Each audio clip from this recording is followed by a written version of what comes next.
Good morning, viewers, and you're welcome to Better Faith e-learning platform. My name is Mrs. Eunice Egwasa, and today I'm going to be teaching you English language. For today's class, I'm taking Basic 5 class and Primary 5 classes. So please sit down with your writing materials. Get your notes and your pen, please. Make sure you write down. The first topic this morning is the use of relative pronoun. Where? The use of relative pronoun. Where? When we talk of pronoun, remember, pronoun is a word that is used instead of noun. It's a word used in place of noun. Instead of mentioning the name, there is a word you are to use. And the essence of it is to avoid repetition. Instead of you to keep mentioning the person's name, a particular name of a place, a person over and over, you use he, she, it. So those are pronouns. And we are taking the word where, which is a relative pronoun. Relative pronoun, they are pronouns that shows the relationship, the connection between one thing and the other, between a noun and another thing, between one thing and the other. It shows the relationship. It is talking of something that is before that particular thing. So I have some examples. Do not forget, relative pronoun talks about the connection. In a sentence, it shows the connection between one thing and the other, between the noun and another thing, between the pronoun and another thing. So that is it. Examples, we have Ovie traveled to the village where his uncle lives. I take it again. Ovie traveled to the village where his uncle lives. Now the relative pronoun there, where, is talking about the village that Ovie traveled to. It is where his uncle lives. That is the connection.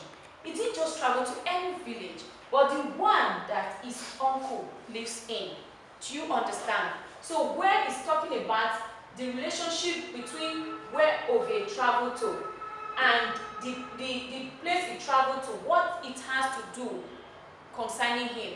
What is the relationship between the village that he traveled to? That village is where his uncle lives. So that is relative pronoun.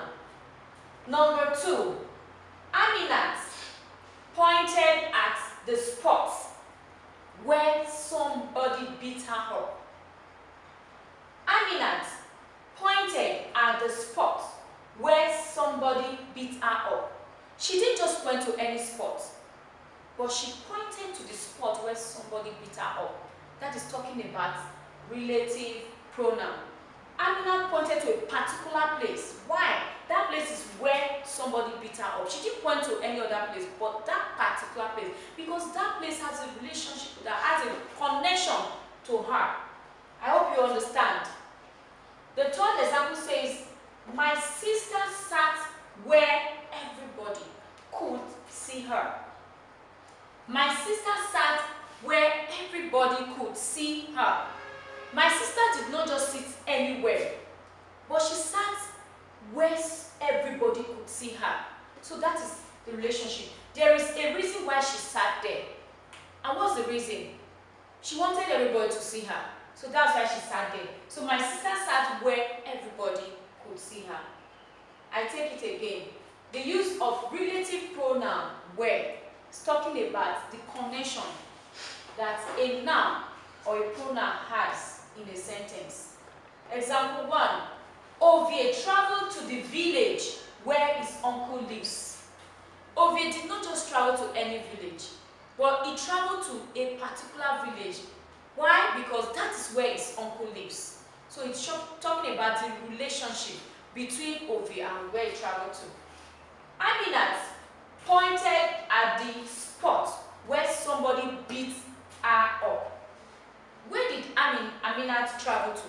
She traveled to, where did Aminat point to? She pointed not at the wrong direction, but the right one, the exact place where she was beaten up. So that is talking about relative pronoun. And the third one says, my sister sat where everybody could see her. She didn't just sit anywhere, but she sat in a place where everybody could see her. So that is the connection. There are so many others. You can make your own sentences. And one good thing about English is that it is something you have to practice. Practice makes perfect. Always practice these things that you see, and always take note of them. Practice them, put them down, and whenever you see them in a sentence, you'll be able to know what type of pronoun this is. You'll be able to know what the sentence is talking about, what the sentence is, or where the sentence is driving at. Do you understand? Alright, we are also quickly going to move to a very important aspect of English. In English language, you must be able to speak and you must be able to put down, you must be able to write. And being a certificate class, very soon you'll be writing your exams, your common entrance. It is very important for you to know how to write your essays. Essay writing is very important in English language. And as a certificate class, you need to know how to write your essays. You can't just dabble into writing essays. But there are some things, some guidelines, some key things you need to know beforehand, before you start writing your essay. That is why whenever you are to write any exam, you must read the instructions. You must read the instructions carefully and follow suit. Alright, we have guides to a good essay. Guide to a good essay. Number one point for you to know when you're writing your essay, once you pick up the question, you must identify the type of essay, whether argumentative, narrative, expository, and descriptive. Now, essay is made up of different parts. There are different types of essays. We have the argumentative. When you say argumentative, it means argument. Argument. You have to argue out your point. You must give your strong reasons why you feel what you are talking about is the right, why you think your opinion is the best. Like, we usually have argumentative in debates. When you're writing your debate, it's an argument. You have to convince your reader, you have to convince your listeners, your audiences, that yes, what I'm saying, I'm standing for or standing against is the right thing. So that is argumentative. So before you start, you must know if it's an argument or not. Number two type of essay, we have the narrative. This one, you have to describe a story. You have to tell a story of something that happened. And when doing this, you have to do it in such a way that the person listening to you or the reader can easily understand.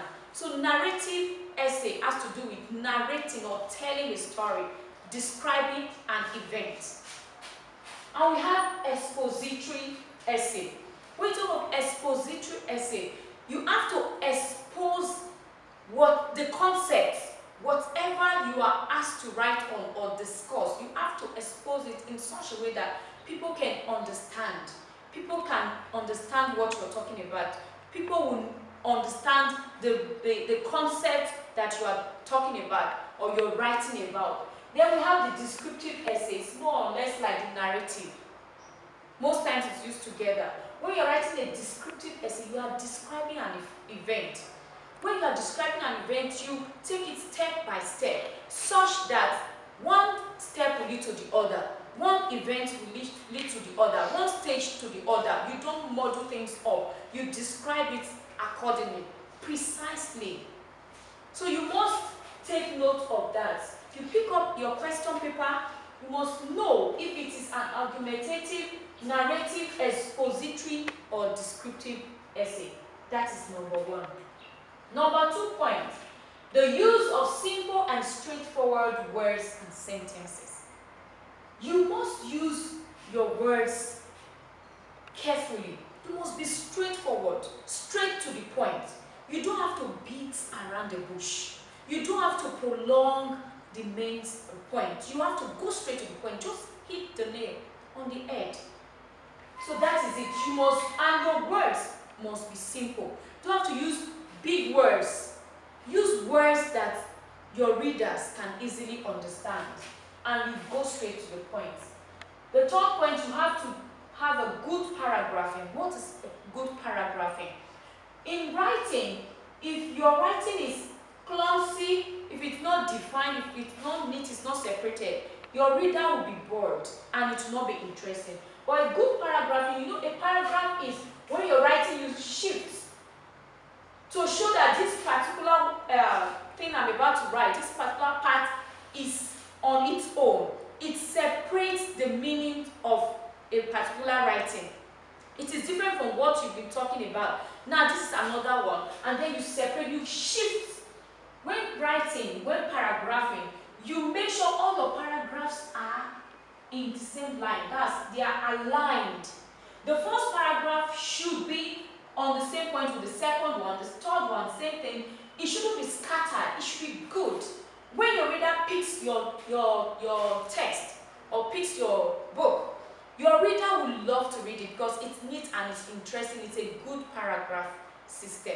So make sure your paragraphing is good, not just to have a paragraph, but a good one, in the sense that all of them should be in alignment. They should be on the same line. There's a way when you pick up a book, you see that everything is starting at the same point or the same place. That is a good paragraph. The use of correct punctuation marks. Use of correct punctuation marks. Your writing will be boring and it will be clumsy and the meaning will not be defined if you don't punctuate correctly. Some of you don't know how to punctuate. You know your punctuation marks. Your full stop. You should dot all your I's and cross all your T's. Your comma, your semicolon, your inverted comma, everything should be in place.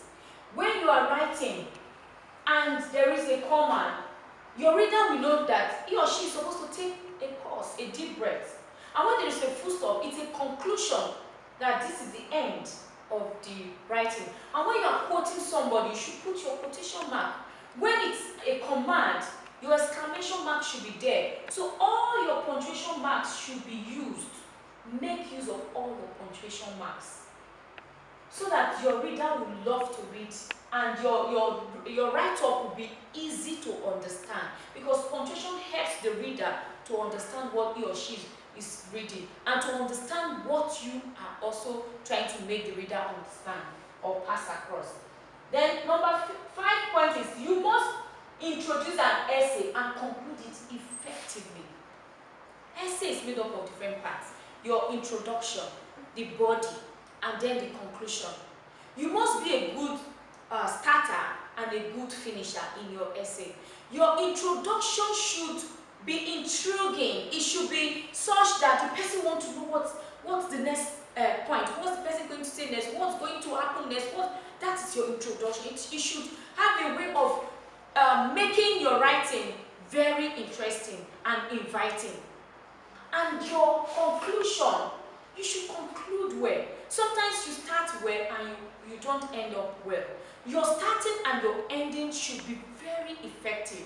Your beginning and your ending of your essay should be very, very effective. It should be related. Your conclusion should be related to your introduction, so that your essay will be very, very wonderful. The 6th point is appropriate language. The appropriate language.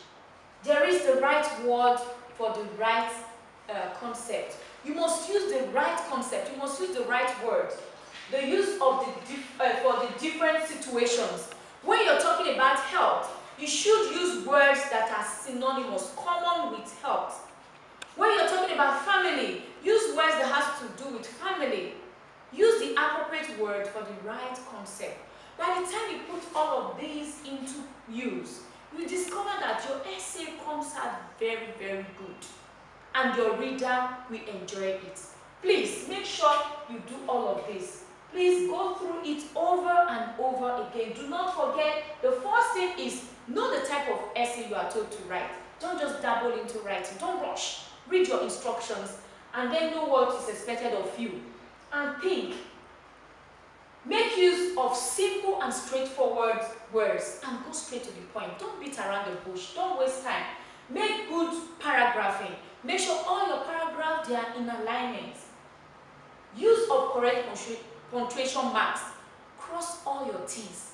Dot all your I's. Your commas should be there. Your question mark, everything should be in place.